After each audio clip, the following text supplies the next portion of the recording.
আমার স্ক্রিনে যে ছবিটা দেখতে পাচ্ছেন, একটা মেয়ে বাচ্চা কোলে নিয়ে দাঁড়িয়ে আছে আর একটা দুধ পান করছে কোন এক বৃদ্ধ লোক। এই বৃদ্ধ লোকটাই এই মেয়েটির বাবা। মেয়ে হয়ে কেন বাবাকে দুধ পান করাচ্ছে? এই গল্পটা যখন বললাম অবাক হয়ে গেলাম এবং কষ্টও পেলাম।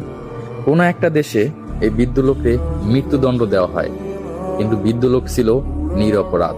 তাকে কারাগারে রাখা হয়, কোনো প্রকার খাবার দেওয়া হবে না। সে না খেতে পেরে ধীরে ধীরে মারা যাবে, এটাই ছিল তার শাস্তি। প্রতিদিন তার মেয়ে তার সাথে দেখা করতে আসতো, কিন্তু ভিতরে কিছুই নিয়ে প্রবেশ করতে পারতো না, এক ফোঁটা পানিও না।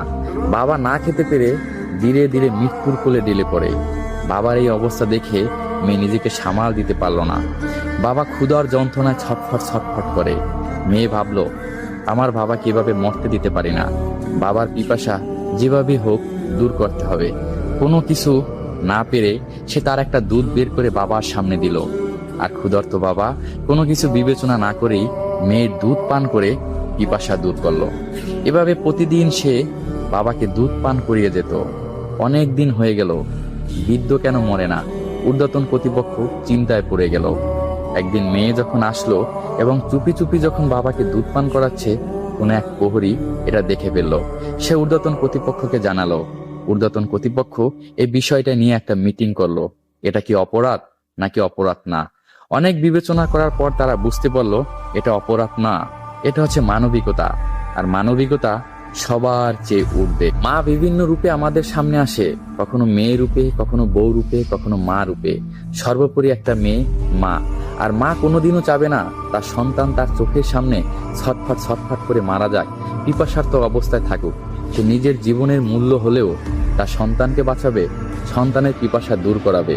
এখানে মেয়েটি যে তার বাবাকে দুধ পান করাচ্ছে, মেয়ে হিসেবে বাবাকে দুধ পান করায় নাই, মা হিসেবে সন্তানকে দুধ পান করে পিপাসা দূর করেছে। এই মানবিক কাজ দেখে বাবাকে মুক্ত করে দেওয়া হয়। আসলে সত্যিকার অর্থে মায়েরা বিভিন্ন রূপে আমাদের সামনে আসে, কখনো মেয়ে রূপে, কখনো মা রূপে, কখনো বউ রূপে। সর্বোপরি একটা মেয়ে মা রূপেই বিরাজমান করে।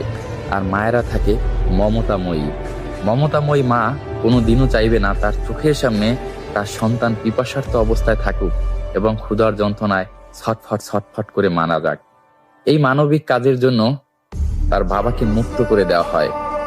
তাই আমাদের উচিত মেয়ে না, মা হিসেবে প্রত্যেকটা নারীকে সম্মান করা। ধন্যবাদ।